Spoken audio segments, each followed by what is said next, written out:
bersyukur, berterima kasih kepadamu ya Tuhan, karena hari ini kami diberi kesempatan lagi untuk mendengarkan firman-Mu. Firman-Mu yang tertulis digumuli dengan berbagai cara yang olehnya dimengerti untuk kemudian diterapkan dalam kehidupan ini. Hari ini kami akan berusaha belajar secara sistematis apa yang Tuhan ajarkan di dalam Alkitab. Oleh karena itu, pimpinlah kami dalam penguraian supaya nama Tuhan dipermuliakan dalam kehidupan kami. Terpujilah nama-Mu di dalam nama Tuhan kami Yesus Kristus. Kami berdoa dan bersyukur kepada Bapa di sorga. Amin. Selamat pagi para mahasiswa, Bapak, kemudian ibu-ibu. Bersyukur bahwa Tuhan terus memberi kesempatan kepada kita dan berkarya dalam hormat kemuliaan nama Tuhan. Kekristenan dibangun berdasarkan Alkitab. Maka sebagaimana yang saya singgung dalam doa tadi, bahwa Alkitab tentu didekati dengan berbagai pendekatan. Ada yang menggunakan pendekatan etika, begitu membaca teks lalu menghubungkan dengan kehidupan praktis. Ada yang menggunakan pendekatan biblika, mengeksegesis dan lain sebagainya. Tetapi masing-masing punya interrelasi. Hari ini kita mau mengerti apa yang Tuhan ajarkan dalam Alkitab secara sistematik. Atau kita mau berusaha mengerti dalam pendekatan teologi sistematik atau dalam istilah lain dogmatika. Kita baca dulu Yohanes 3 ayat 16.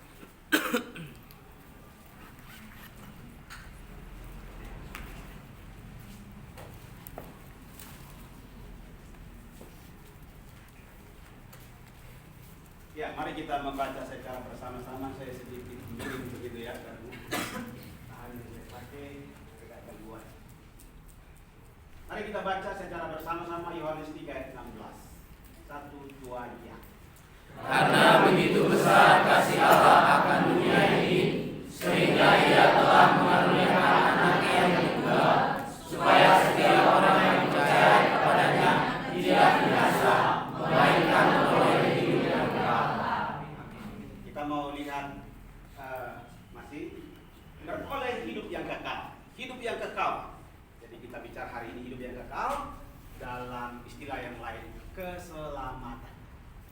Hari ini kita coba memperhatikan berbagai pandangan tentang keselamatan, dan suatu saat mungkin kita bicara tentang penerapan keselamatan yang dalam bahasa teologinya disebut dengan ordo salus. Ya, saya bahas saya. Ya, adakah pemikiran tentang keselamatan?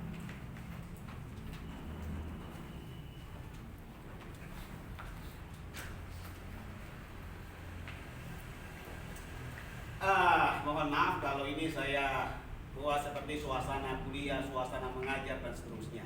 Ini maksud saya adalah bahwa ada sesuatu yang saya peroleh dan sedang saya populerkan baik di sekolah di luar STT ini maupun di sini.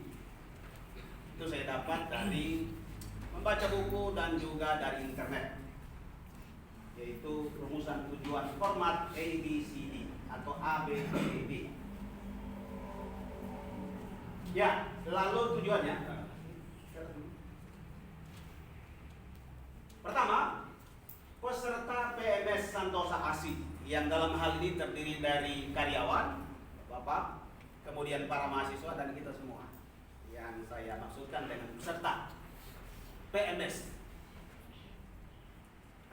mampu menilai berbagai pandangan tentang doktrin keselamatan. Kalau hanya adalah audiens, artinya pendengar, lalu mampu menilai, itu sebuah kompetensi, berbagai pandangan tentang doktrin keselamatan, itu behaviornya, artinya perilaku apa yang harus terjadi dalam diri pendengar.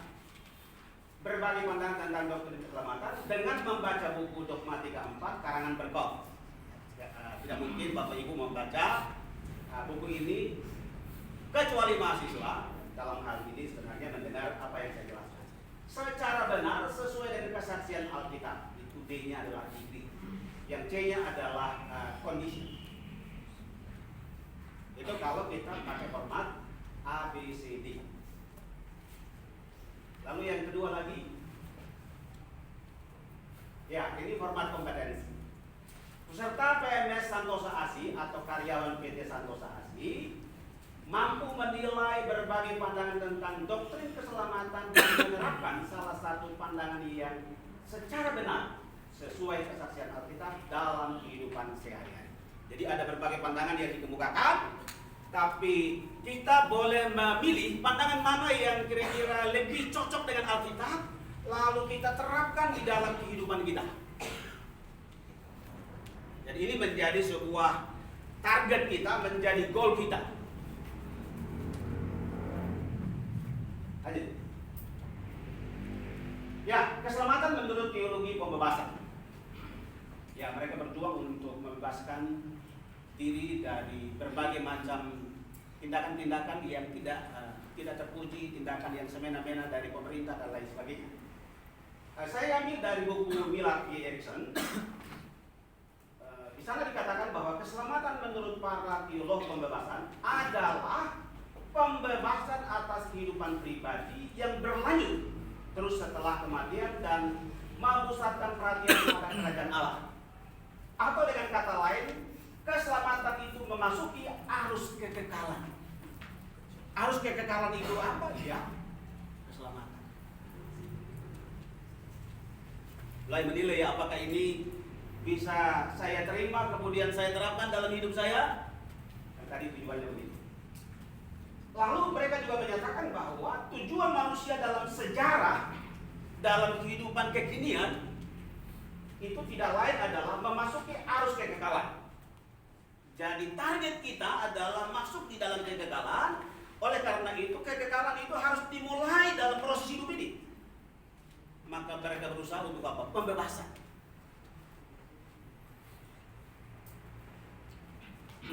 Oleh karena tujuan manusia agar jiwanya masuk surga, maka mereka dapat memanfaatkan tubuhnya untuk ikut mewujudkan cita-cita tersebut.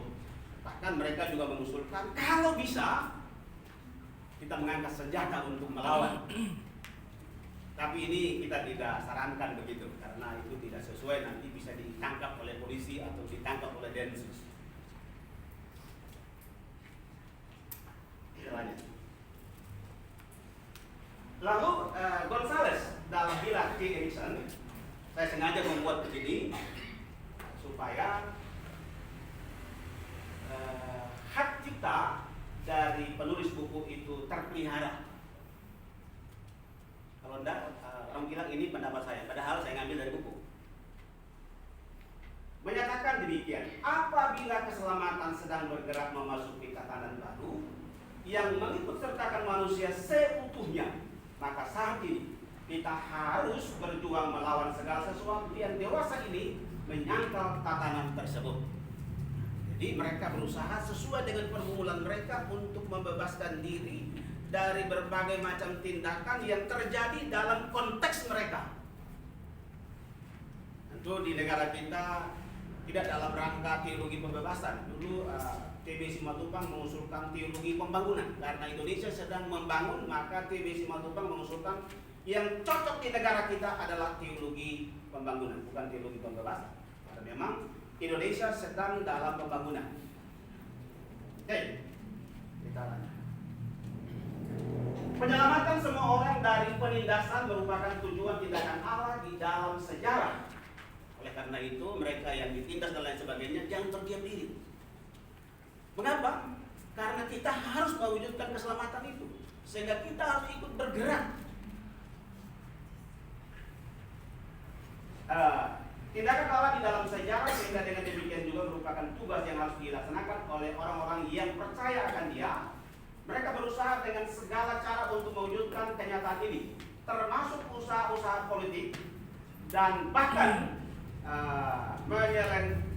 menyelenggarakan sebuah revolusi berdarah jika hal itu memang diperlukan. Ya, ini karena saya mengajar di salah satu STT, maka saya lupa hapus itu. Tapi tidak apa-apa, karena ada manfaatnya. Saya mengajar di tempat lain itu ada manfaatnya juga begitu ya. Saya dapat hal-hal yang oke, kita terus. Lalu kita beralih pada pokok yang kedua, keselamatan menurut teologi eksistensial. Ini menarik. Mengapa menarik? Karena mereka mencoba menggunakan salah satu filsafat. Teologi ini didasarkan pada filsafat aliran eksistensialisme. Kalau mahasiswa mungkin pernah mendengar Soren Abe Kierkegaard. Salah satu teologi yang dipengaruhi filsafat eksistensialisme adalah Rudolf Bultmann, yang oleh beberapa kalangan dinilai teolog liberal. Dia pernah saya diskusi dengan seorang teman dari salah satu sekolah di India.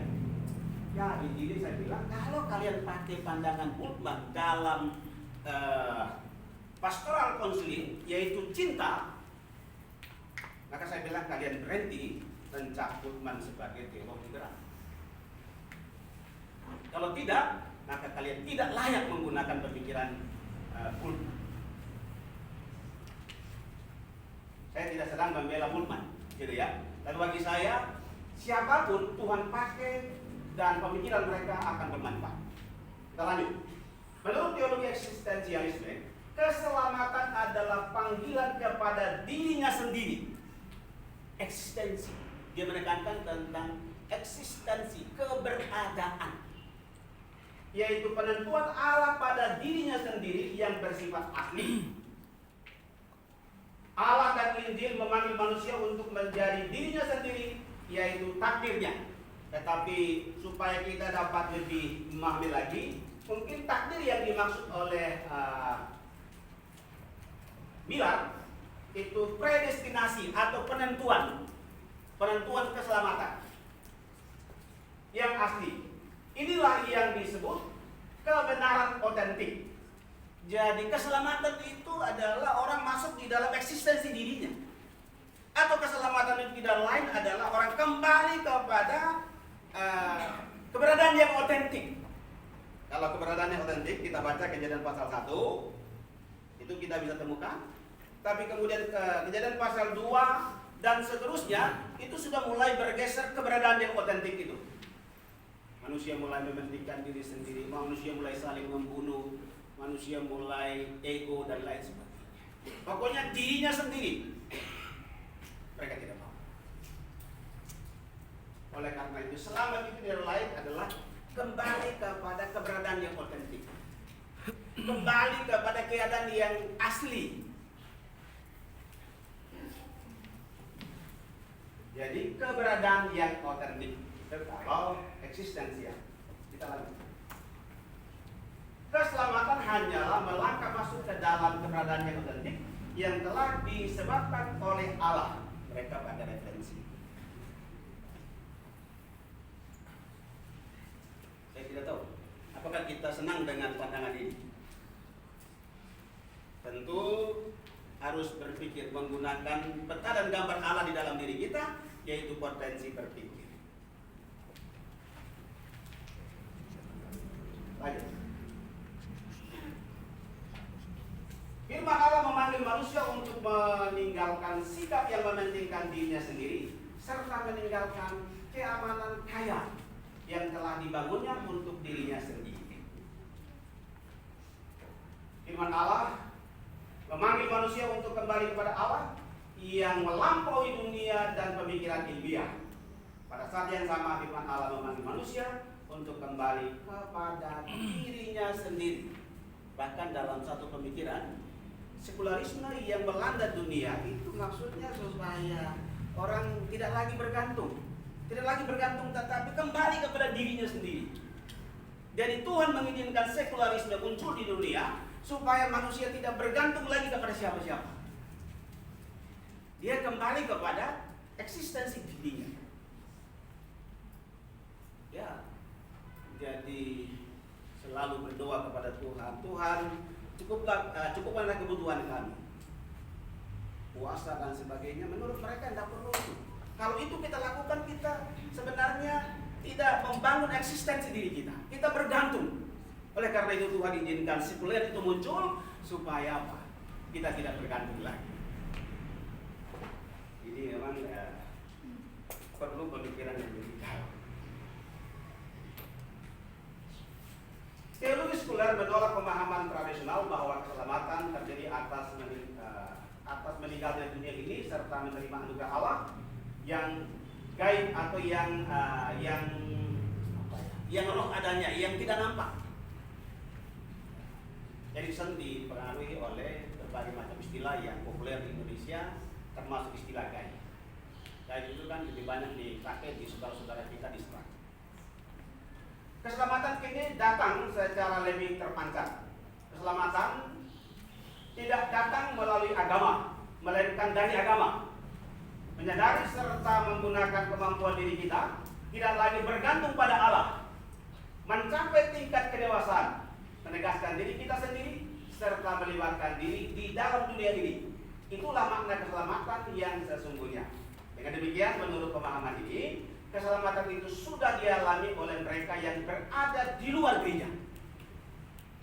Nanti akan kita lihat dalam pandangan Katolik setelah Konsili Vatikan kedua atau ketiga, dan mereka mengakomodir berbagai macam pemikiran-pemikiran baik dalam agama-agama lain, sehingga kita tidak lagi tertutup diri sendiri, tetapi kita mesti melihat di luar sana. Maka ada istilah Kristen tanpa nama.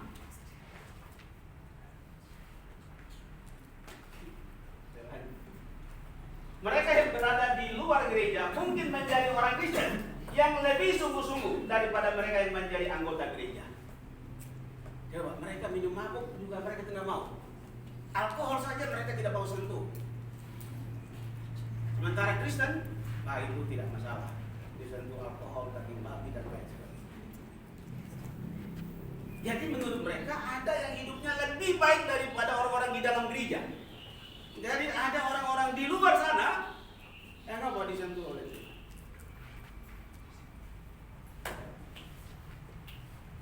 Lalu keselamatan menurut teologi Roma Katolik. Konsili Vatikan II memberi peluang yaitu anugerah yang juga dapat hadir di dalam alam. Jadi anugerah itu tidak ada di dalam gereja, tidak hanya ada dalam gereja, tetapi alam ini ada anugerah. Sehingga pikiran kita mesti terbuka. Mereka bisa membangun doa bersama.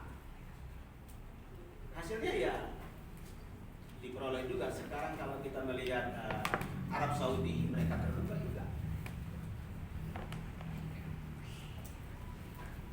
Konsili ini menyatakan bahwa berbagai agama di dunia mencerminkan berbagai perspektif terhadap misteri kehidupan yang sama. Anugerah Allah dengan demikian dapat ditemukan dalam semua agama, sekalipun dalam taraf yang berbeda.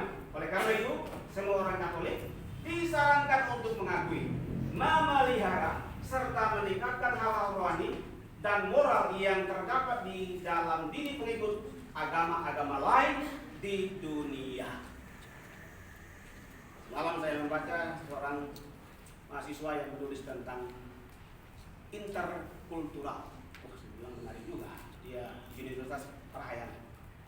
Nah, dalam dialog antar agama dia mengusulkan pendekatan multikultural. Yang kita tahu adalah multikultural, tapi dalam dialog itu dia mengusulkan inter. Ya, jadi ini juga mempengaruhi sikap saudara-saudara kita Katolik terhadap agama-agama lain. Ada pada mereka juga hal-hal yang baik. Kalau saya pakai istilah saya, ada pada mereka hal-hal yang baik, tetapi hal-hal yang baik belum cukup menyelamatkan mereka. Oleh karena itu mereka butuh yang sempurna itu, Yesus. Ya, lanjut. Lalu teologi Injil, ini nanti posisi kita.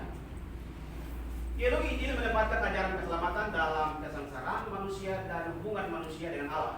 Jadi, hubungan antara Allah dan manusia menjadi pokok utama. Artinya, Bila dimensi ini terganggu, maka dimensi lain dalam kehidupan manusia juga terganggu.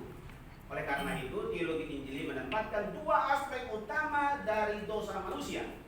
Pertama, dosa adalah putusnya hubungan manusia dengan Allah. Jadi kalau manusia berdosa, ya tentu tidak selamat. Itu ya intinya. Oleh karena itu yang kedua, sifat manusia menjadi tercemar setelah jatuh dalam dosa. Kalau sudah tercemar, bagaimana bisa selamat? Saya kira mayoritas di sini terima yang ini. Gitu ya. Artinya kalau kita disuruh memilih, maka kita memilih ini. Tetapi ada beberapa pemikiran yang bagus dalam teologi sebelumnya.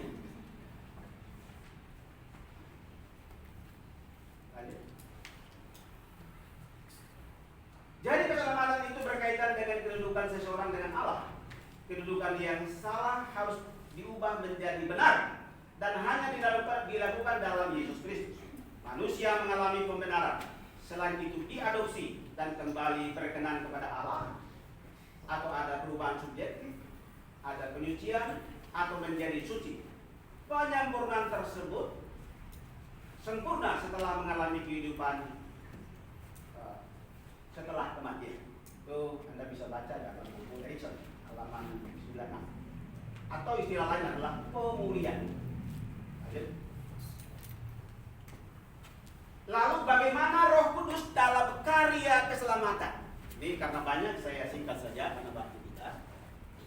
Saya singkat saja. Ini ada cukup banyak. Tapi saya mau singkat begini. Nanti suatu saat kita akan bicara interrelasi. Interrelasi dalam penerapan keselamatan. Yang saya mau sampaikan di sini dalam kaitan dengan tindakan Roh Kudus secara umum dan khusus dalam keselamatan adalah bahwa Roh Kudus berkarya di dalam alam semesta ini. Roh Kudus bekerja dalam diri siapapun. Termasuk kalau Bapak Ibu baca buku-buku teologi sistematik, ada juga yang menyatakan bahwa Roh Kudus mengontrol kejahatan. Supaya apa? Tidak terjadi kejahatan yang paling parah di dunia ini. Namun setelah saya berpikir, ya ada benarnya. Kalau sekiranya Roh Kudus tidak bekerja, saya kira siapa itu Presiden Rusia sudah menggunakan apa? Bom atom atau nuklir untuk menghajar dunia ini. Maka mungkin tidak ada kehidupan. Kalau sekiranya Roh Kudus tidak bekerja dalam diri Presiden kita yang pertama, Bung Karno, maka bisa saja pada waktu dia diganti terjadi apa? Peperangan dan pertumpahan darah. Tetapi dia lebih memilih untuk tidak melakukan itu. Karena apa? Dia sayang. Untuk apa? Supaya rakyatnya tetap dalam keadaan yang aman. Oleh karena itu tidak memilih cara itu. Saya kira Prabowo juga begitu waktu dia kalah. Jadi Roh Kudus bekerja pada mereka, tetapi tidak dalam arti penerapan keselamatan. Bisa saja Roh Kudus bekerja dalam diri mereka, menyadarkan mereka untuk sadar akan dosa mereka dan bertobat. Tetapi dalam diri orang-orang percaya, Roh Kudus bekerja menerapkan karya penebusan Yesus Kristus di dalam diri orang percaya. Jadi Roh Kudus bekerja di dalam diri kita untuk menerapkan karya keselamatan. Jadi itu beda dengan Roh Kudus bekerja dalam dunia secara umum, termasuk dalam penciptaan. Ya, ini ajaran yang tentu dibangun secara sistematik. Jadi saya juga sedikit terbuka pemikiran bahwa ya, kalau sekiranya Roh Tuhan tidak bekerja dalam diri para pemimpin dunia, apa jadinya? Tetapi tidak dalam rangka mereka diselamatkan walaupun mereka tidak percaya. Tetapi untuk selamat adalah mereka yang memang sudah ditentukan, dan Roh Kudus bekerja itu untuk mewujudkan selamat itu dalam diri mereka. Kita nanti akan bicara lanjut. Terus saja.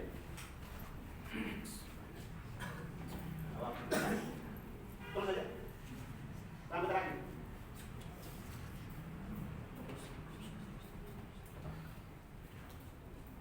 Ya, kita akan membicarakan nanti dalam interrelasi soteriologi atau dalam ordo salutis. Ada beberapa tahapan keselamatan yang Roh Kudus bekerja dan diterapkan di dalam diri orang-orang percaya. Kita kita akan jumpa lagi nanti kalau Tuhan masih memberi waktu kepada saya untuk menyampaikan khotbah atau PMS seperti ini. Saya akan menyampaikan interrelasi dalam konteks ortoselus. Tuhan memberkati. Amin.